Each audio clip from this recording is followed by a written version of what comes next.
A drone saw only smoke, but Traoré saw the ghost of the past. They called it abandoned for 30 years, but no one ever questioned why not a single living creature was recorded in the area. A civilian drone operator noticed a thin column of smoke drifting across the desert. No buildings were visible, but satellite scans revealed something strange beneath the soil. While the desert cooled at night, that patch of ground stayed at 30 degrees Celsius.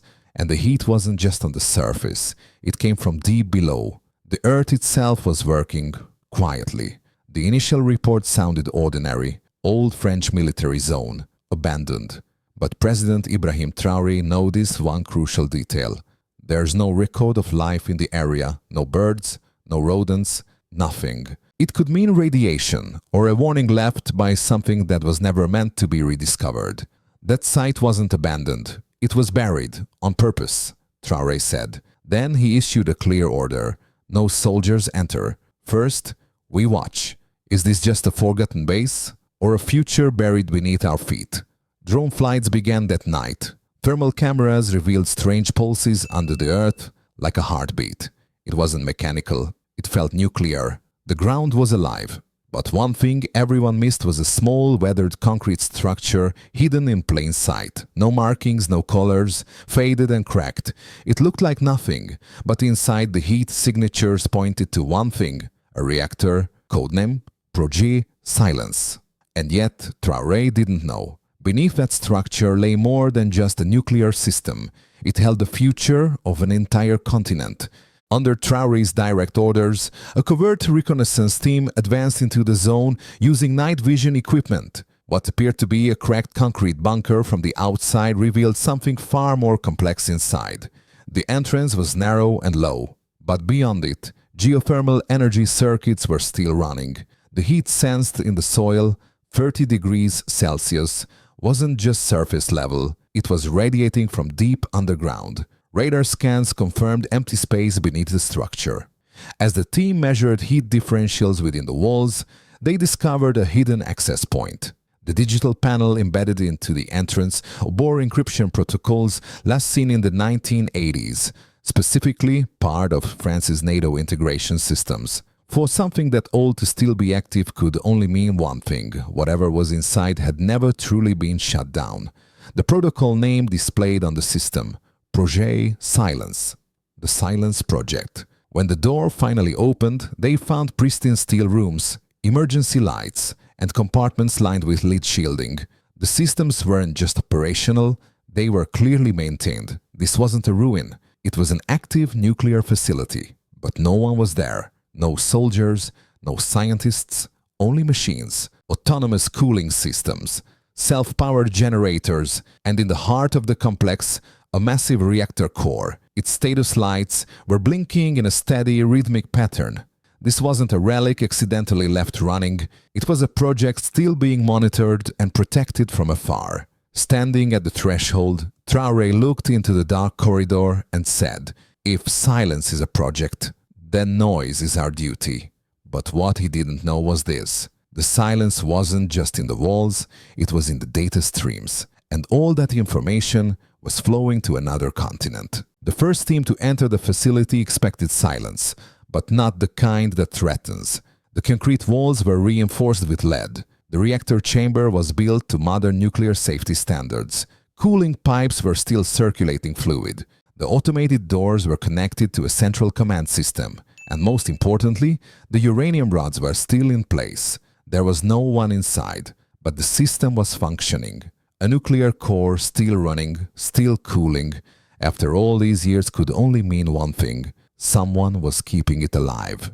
President Traoré immediately activated his technical intelligence units. He didn't just want answers about the site, but about its connections, its sponsors, and its protectors. "We know who built this," Traoré said, "but who is running it now? Who's sending energy? Who's hiding this? The real enemy might be sitting comfortably at a desk."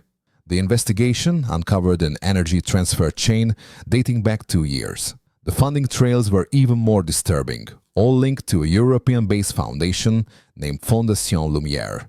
But that was only the name on paper. In truth, the foundation was a front, operated by a covert network of former French intelligence agents, military engineers, and nuclear energy advisors. One overlooked line in the system log stood out: status, stable, broadcast transmission, active, just direction, FRCEN. Not only was the reactor producing energy, it was transmitting data. This wasn't an abandoned facility. It was an underground pipeline, carrying the past into the future. And the reactor wasn't just rooted in African soil, it was embedded deep inside its sovereignty. The scientists who entered the facility weren't just confronting a secret from the past, they were facing a threat to the future. The reactor's core module wasn't just active, it was overactive. Temperature readings were dangerously high. The automatic cooling systems were functioning, but something was wrong in the software. The reactor was at risk of catastrophic failure within hours. After a full diagnostic scan, one chilling message appeared on the monitor: core stability, 38%. Time remaining, 71 hours, 22 minutes. If the core collapsed under its own weight, it would contaminate everything within a 100-kilometer radius, putting thousands of lives in immediate danger. President Traoré was left with two options: remotely destroy the reactor, but that would trigger uncontrolled nuclear leakage, enter the chamber manually to shut it down. A near-suicidal mission. His decision was swift. I've stopped armies. I can stop a core. Traoré suited up in protective gear. He took only 2 scientists with him.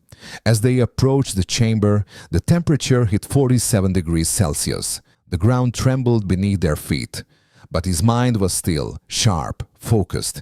Each button he touched was coated in the dust of old codes.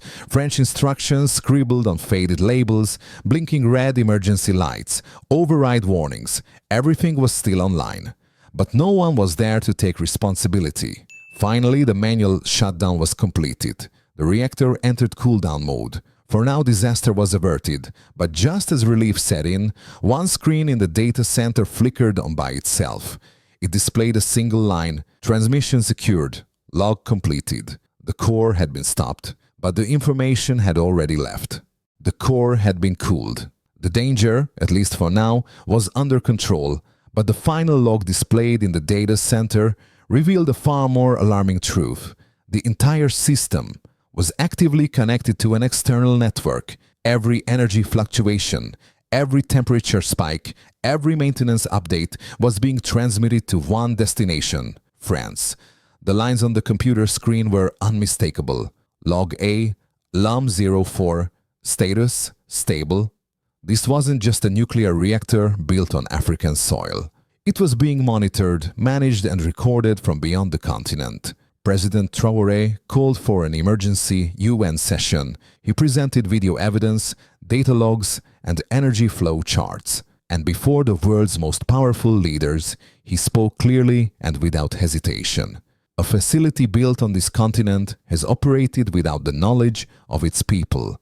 The energy it produced wasn't tracked by us, but by others. This is the new face of colonialism: silent, digital, and nuclear.